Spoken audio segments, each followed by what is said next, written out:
just one of us here, correct? Yes.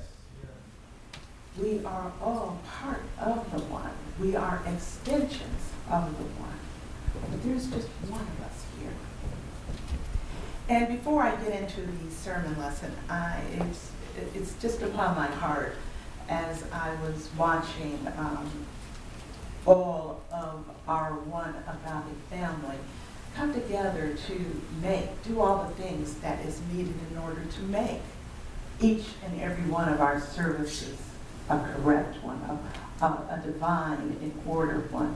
I just like to express our gratitude for all of the things that each one of you have done to make this service a divine one, to make it a place where people from all walks of life can come and be inspired, can learn what it is that they need to do in order to have that abundant life that our way shower Jesus the Christ talked about.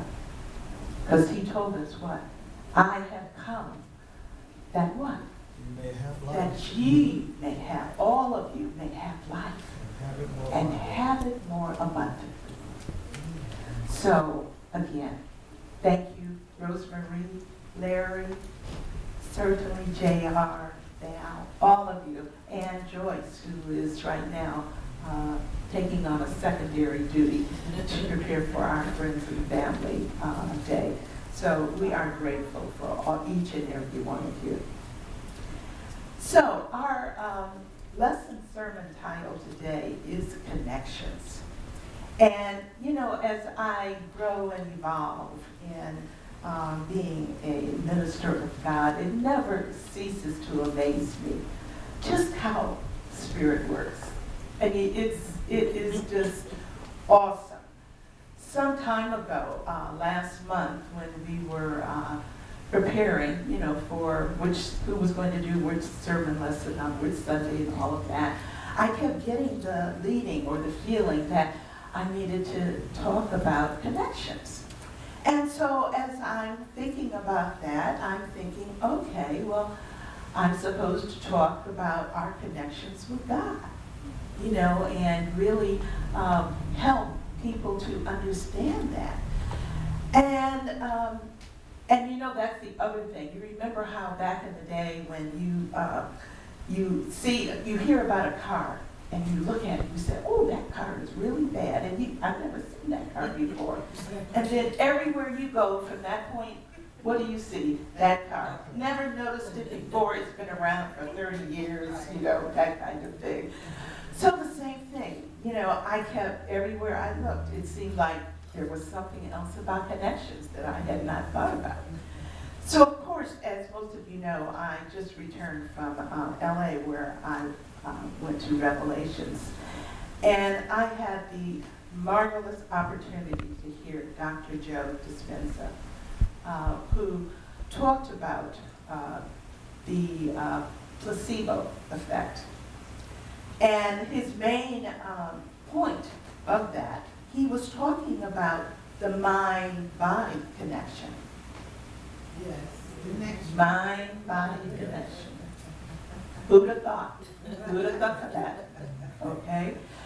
But I was so inspired. You know, have you ever heard a speaker who just kind of grabbed you from the beginning, where they were talking about things, not so much that it was brand new, but it was sort of building and augmenting of so many other things that you have known or felt, or glimpses of truth that have come to you over the years. But it has magnified, it has potentiated all of that. Well, listening to Dr. Joe speak was one of those occurrences. It was just an awesome lecture. I think the whole audience was just so enthralled with what he was talking about. And one of the things that he had to say was that the language of the mind is thought. The language of the body is feeling. Isn't that interesting? How many of you remember some time ago there was a DVD, And as I recall, George, Rosemary, didn't we have a class on what the bleep do we know? Yeah, for sure. Yeah. Well, that's where I think most of us first came in contact with Dr. Joe. He was one of the experts. And he had such a powerful story to tell about his life. At the age of 23, he had just graduated from, he was a chiropractor by profession. And he had just graduated from school and was establishing a practice. And he was sort of a health nut. And he was running a triathlon. And he was at the portion of the race where you ride a bike. And he said he was trying to pass two other people that were ahead of him around this curve. And as he went around this curve, a car struck him from the back. It was driven by an 83-year-old woman. It's not clear to me, and I'm sure it's not clear to him either, about how in the heck during this race, this car suddenly appeared over the ground where they were riding their bikes. At any rate, he suffered a horrendous injury. Now keep in mind that he has a medical background, that he was a chiropractor, and he said that he can remember the car hit him in the back, and he went flying up, and he came back down on the ground on his back. And as he's being, propelled like 20 feet, on his back, he could just feel the blood pooling in his spine. And at one point he did lose consciousness, and he woke up. He was in the hospital, and they were doing a lot of tests. He was severely injured. When he looked at the MRI or the CAT scan, the x-rays were all showing that his vertebrae from the thoracic level of 8 all the way through the lumbar area, number 1, he had a fracture. And anyone who's aware of any kind of spinal injury knows that if any of those bone fragments should happen to injure or pierce the spinal column or the cord, what's going to happen? Paralysis. And paralysis at the 8th level would be a very, very horrendous life. Now, he said that he could remember looking at this, x-ray, and all of the experts are telling him that he needed to have surgery right away, that he needed to have what's called a Harrington rod, where they cut into the spinal cord, the spinal column rather, on 2 sides, and open it up, and they put like a rod, a steel rod, through each of those vertebrae that are broken or fractured. So this would really limit his mobility, to a large extent. And he said he can remember looking at those x-rays and saying to himself, if this was a patient of mine, I would be recommending the same thing. But this is me. And I don't want to go there, So expert after expert, colleague after colleague came in and told him that he needed to agree to have the surgery. And by now, this is like a week later, and something inside of him is telling him that this isn't what he should do, So finally, with the help of his father, he signs himself out, AMA, against medical advice. And people are just holding their breath, wondering, okay, what's going to happen now? But again, he was listening to that voice within. So to make a long story that's already long short, what he does is, in his recuperating, what the plan was that he was getting from spirit, his indwelling spirit, was that the power that made the body heals the body. The power that made the body heals the body. And so what he decided to do, the leading that he was getting, was that each day he went into meditation. And with his thoughts, with his mind, and with his feelings, he rebuilt his spinal column.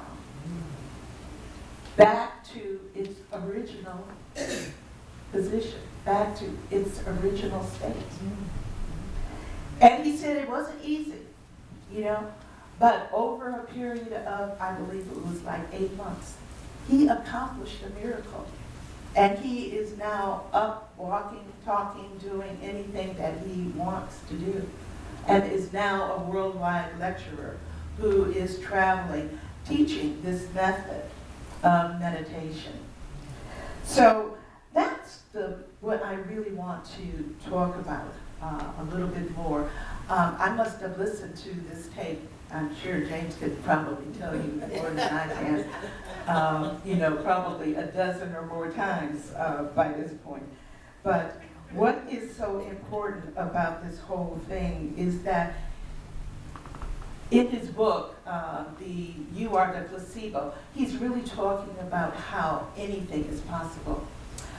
Now, for just a minute, I want to digress, and I want to go back to our Bible. Now, we teach here that the Bible is composed of analogies, you know, stories. About who? About us. We represent, or we are a part, or every figure in the Bible represents a part of our being. So when I was meditating and thinking, you know, about this, it kept coming to me that most of the prophets, most of the main figures in the Bible were quantum scientists. Of course, they didn't know they were quantum scientists at that time because it hadn't been discovered. But when you think about Abraham, recall that Abraham was led to a hill, and the spirit that indwells him told him what? That you can what? Have as far as you can see. Quantum physics is all about probabilities and what? Infinite possibilities. Abraham grasped that. He didn't call it quantum physics or quantum mechanics, but that was the reality, that he was able to do what? He walked right into that, all of those possibilities that existed for him. And when you think about Elijah, recall that in the story of Elijah, there was this great drought, and he saw way out in the distance, there was a cloud. It wasn't a big cloud. It wasn't a real dark cloud. But he, with his insight, with his vision, he was able to see the possibility of a great rain. So what, again, did he do? He had all of the people around him dig trenches, ditches, so that when the rain came, they would be able to utilize it. And then when we think about our way shower, Jesus Christ, one of the things that he taught us was about faith. Remember the woman with the issue of blood? He said, your faith has made you whole. So when you add a feeling, a deep feeling, a knowledge, a realization with that thought, that is where we are able to really delve deep into the quantum state of infinite possibilities where all things are possible to us. And also keep in mind what Jesus taught us about new wine. What did he tell us about wine? That if you are making a new wine, you should not do what? Put new wine in old wine skins. It's not going to work. They're not compatible. So I want you to keep all of those things in mind. And also I want to call your attention also to what is our theme for this month. Our theme for this month is about choice. And when we think about choice, usually we think about these momentous choices that we make. But you know, every moment that we live, we are at choice.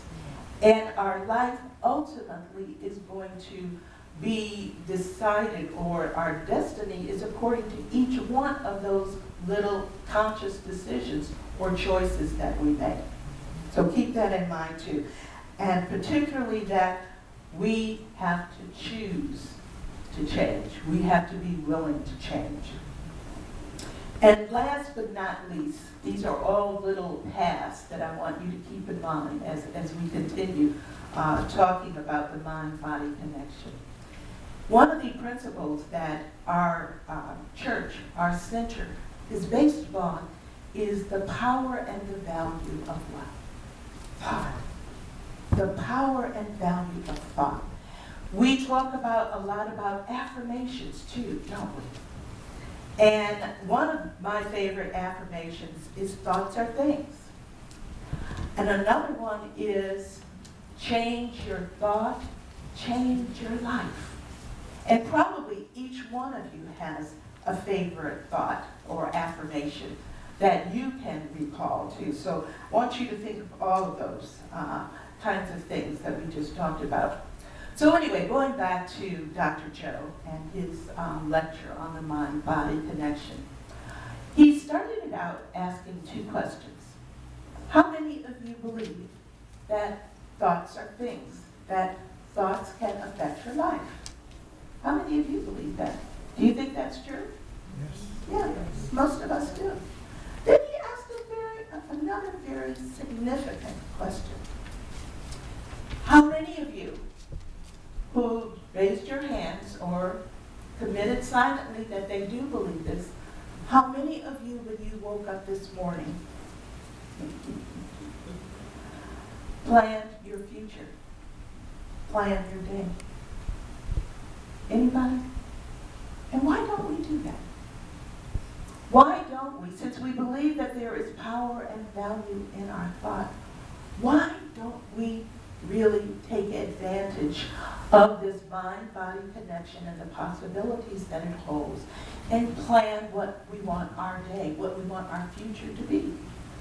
And it's because primarily that, they say that the spirit is willing, but the flesh is weak. There is some part of our psyche that believes it, but then there's another part that says, I believe, help thou my unbelief. So that is an obstacle then, that's something that we need to become aware of, consciously aware of, because if you don't acknowledge it, as Dr. Phil said, you can't change it, right? So knowledge is power. So he goes on, he told us that we think 60 to 70,000 thoughts per day. That's a lot, isn't it? Yes. 60 to 70,000 thoughts per day. But out of that 60 to 70 thoughts per day, 90% of them are the same thoughts that we thought yesterday. Right? Yes. So remember that old definition of insanity? That's where you keep doing what you've been doing in the way that you've been doing, but you expect different results. So how do we expect to have the life of our dreams if we don't make some changes, right? So that is what I want you to kind of think about. If you actually think about some of the instances in our life where we have been, we have seen so clearly that our dreams are so close to us. And in fact, our dreams just are on the other side of our fear. We become so familiar with feelings and the habitual way that we do things that we become afraid of anything that is not familiar. We wake up in the morning, and first thing we think about perhaps is if it's the alarm clock that woke us up, and we turn over with the same finger or the same hand, the same way that we did yesterday, we turn the alarm off. We think about, what we've got to do. And habits are useful in many ways because they take a lot of the thinking out of. We don't have to actually process. Habits, we can just do things without really committing wholeheartedly or consciously to them. They just will come about just as, they are without us thinking. So, but the other part of habits is that every time we do something without consciously thinking, there are parts of our nervous system called neurons. Neurons are nerve cells. And those of you who remember What the Bleep Do We Know, remember that line that they repeated over and over again? That nerves that fire together, meaning the nerves that are neurons, the nerve cells that are activated, that fire together, they become wired together. So every time you repeat a habit or do something without consciously thinking about it, it digs a deeper groove into your brain matter. It becomes more entrenched. Are you following me? Are you understanding what I'm saying? So the same thing it's helpful in one way, but when we want to change, this is one of the things that makes it so hard for us to do, is because it's wired. All of these nerve endings and pathways are hardwired in our brains. So what do we need to do in order to change that? We need to become more conscious of what it is that we want to do. We need to stay in this present moment. Inside of your bulletin, you have a little information sheet or cheat sheet. Everybody have one? And I want you to take a look at figure 11.1. Everybody have that? And let's read that. The past is the future. Do you all see where I am? 11.1? Yes. So, what this is saying is that when we think the same thoughts, we make what? The same choices. When we make the same choices, what happens? The same behaviors. When we behave the same way, the result is the same experiences. And the same experiences triggers particular emotions. And each and every one of our emotions has a particular chemical signature or stimulus. So many people, and you ever know anybody who just always seems to be in a negative mood? Yeah. Yes. This is their chemical signature that they have become familiar with. Have you ever woke up your own self and realized that you felt out of sorts? You didn't feel like the way that you usually do. Something was happening within the chemicals in your body that were triggered by the emotions that you are used to. Okay? So that's something for you to become aware of. Because again, if you are not aware and cognizant of something, you can't change.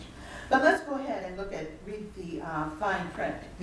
I hope it's big enough for you to read. Some of you may need to put your bifocals on or hold it farther away.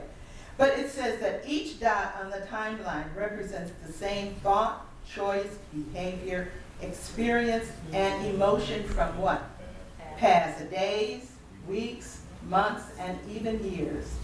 Therefore, the past has become the future, meaning you have brought the past with all of those things that were up above that we just wrote on. We are bringing that from the past, from yesterday, into the moment of now or into our future. Since a habit is a redundant set of automatic thoughts, actions, and feelings that is acquired through frequent repetition, that is when the body becomes the mind. Then for most, our bodies are already programmed to be in the same predictable future based on our state of being from the past. And if we memorize emotions that keep us connected to the past, and those feelings drive our thoughts, then our bodies are what? Literally living in the past. We are rarely in the present moment. And I think we've all experienced this when we're driving. And you become so preoccupied with whatever's on your mind, and you remember the last time you thought about where you were and what you were doing. You were on Shaker Square and now you're already on Lee Road and you wonder, how did I get here? You know, that's because part of your mind was consciously driving, but another part was working on some issue or reliving some old memory, right? Okay, let's move on to the next one where it says, the present creates a new future. You all see that? Let's read that. Unknown equals new possibilities. Then it says, new thoughts equals what? New choices, which become new behaviors, which become new experiences, which become new emotions. And underneath that, it says, the same past now no longer exists. The person is now living in the eternal or infinite now. So the same future no longer exists because they're living a whole new life. They have changed their whole manner of being. And let's go down to 7.3. You all see that? That's right underneath the past is the future. So choice becomes an experience. Choice with elevated emotions / energy creates new experience. Now, most of you truth students know we talk about how there are no neutral thoughts. That when you take a thought and you add a real strong emotion to it, that is usually when you are going to what? Have it manifested in your life, right? For example, you take an experience like the loss of someone that you love, or 9/11. Most people can remember exactly where they were, what they were doing, and can recount it step by step by step about what happened that particular day during that experience. That's because that experience was so highly charged with an emotion. So if you take a look, the future is now. Your biology changes when you're willing to step into that future, that possible unlimited future. The past no longer exists. And let's read the fine print again under that. It says the choice becomes an experience that you never forgot. In order to change a belief or a perception about yourself and your life, you have to what? Make a decision with such firm intention that the choice carries an amplitude or energy that is greater than the hardwired programs in the brain and the emotions. Creates a new inner experience that becomes greater than the past outer experience. It will rewrite the circuits in your brain and re-signal your body emotionally, since those experiences create long-term memories. When the choice becomes an experience that you never forget, you become changed. Biologically then, in your biology he's talking about, the past no longer exists.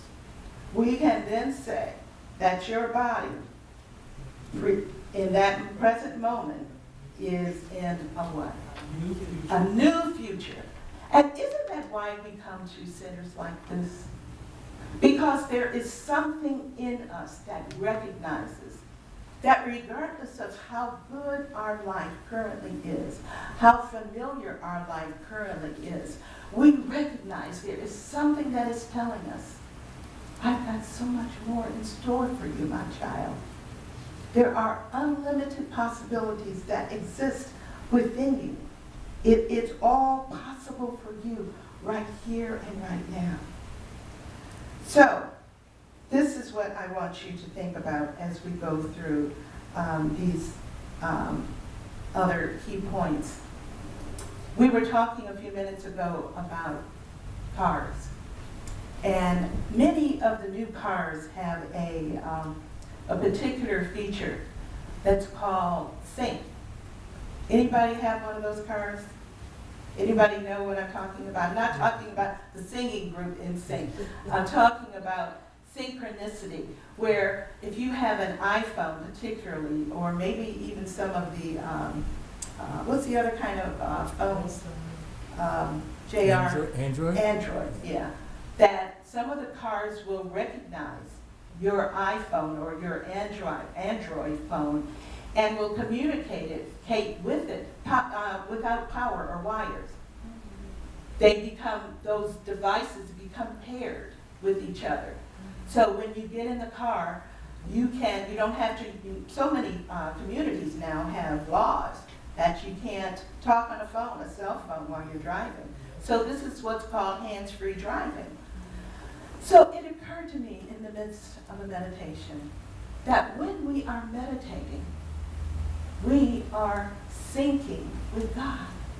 We are syncing our mind with divine mind. And far too often, that is one of the things that kind of helps to bridge that gap. You know, sometimes when you're meditating, it's so difficult sometimes. It feels like it's difficult to make that connection. But when you go into meditation and you surrender and you allow your mind to pair, to become synchronized with the mind of God, that is when you get more than glimpses of the power of what God wants to do through you, as you. Are you following me? Yes. All right. So one of the other things that I wanted to talk about was, we talked about the habits, about how nerve cells that fire together, wire together. And that is so important when we're talking about learning. One of the things that we used to have, was it an LPC? I can't remember now. It was a banner, and it was that study to show yourself approved under God. Study. And we talk about all the time, we've got a box of books that we encourage people to read and to borrow. We encourage you to develop a spiritual practice, because whether you are aware it or not, but every time you learn something new, thousands and thousands of new neural pathways are made in your central nervous system. These become new pathways, new ways that you can learn and progress. However, if you don't pay attention, if you don't use that information, if you don't renew it, if you don't review it, what do you think happens? You lose it. And what do we know? We say that about our muscles. If we exercise our muscles regularly, they're going to stay toned, they're going to stay usable. Same thing with our mind. If we don't use the knowledge, the new learning that we have attained, it's going to dissipate. It's going to disappear. So again, that is, and you know what I was thinking too, is that I think that's one of the significant differences that what makes a good student. A good student, when they are in school, and particularly you young people, you know, that are here, when you learn something new, a new word, a new math problem, or a new way to do something, do it over and over again in your mind. Think of how you can use that new word. Make it a part of your vocabulary. Go home and tell your parents in a sentence about this new word that you use. Because once you do that, what are you doing? You are digging that deeper groove in your brain so that it will be there and you will be able to access it whenever you want, and it'll be able to build new pathways to make other adjustments, to make other learning possible. So that is such an important point that I wanted to make sure that you are aware of. And my time is going so fast, I want to make two more points. In What to Believe, one of the things that really stood out for me was when he was talking about how we become addicted to our feelings. Now remember, I said that your emotions and your feeling secrete a specific signature or feeling in your body that you become aware of, right? And there are many people who are addicted to anger, who are addicted to other forms of being, sexual addictions. We've got people who are addicted to petty theft. You know, they get a kick out of going into a store, you know, and taking things that don't belong to them. So we can become addicted to these chemicals that our bodies secrete too. And again, with our male population, our culturally and socially, our males are really taught and learn that the only emotions that they are allowed to express that are socially acceptable are what? Anger. Anger. That is one of the things that our culture imposes on our men. But it is okay, and I think currently, I think a lot of our men are learning that it's okay to express love, not only to females, but also to other males, and it does not diminish their masculinity. So I wanted to make sure that we kind of talked about that. And there's the two more things. I keep saying that, huh? The last figure on your lesson sheet, figure 3.4, where it says new reality. So if you want to establish a new reality, if you want to make your life better than what it is currently, if you want to get a larger vision of what it is that you have, a larger vision of what you want in your life, this diagram tells us that new thoughts stimulate new choices, which stimulates what? New actions and behaviors, which cause new experiences, which then produce new feelings, which then cause what? A new state of being. So do you want to have a new state of being yourself, your real self, the self that God put you on this earth to be? These are some of the things. Take this home, study it, meditate on it, but really think about it. Because if you want to have a new you, if you want to experience your vision of your dream, you're going to have to make some changes. Not that there's anything wrong with you as you are right now, but again, if you want to have that better life, if you want to live the life of your dreams, you have work to do. Each of us has work to do. And last but not least, I wanted to share these quotes from Dr. Joe that are, I just think that are so powerful. He tells us that if you are not defining yourself by your vision of the future, you are ultimately defining yourself by your memory of the past. Isn't that deep? But isn't that accurately what we are doing? And the last quote. If your personality creates your personal reality, and your personality is made up with how you think, how you react, and how you feel, if you want to create a new personal reality, then you would have to agree, would you not, that you have to change what you think and change what you feel.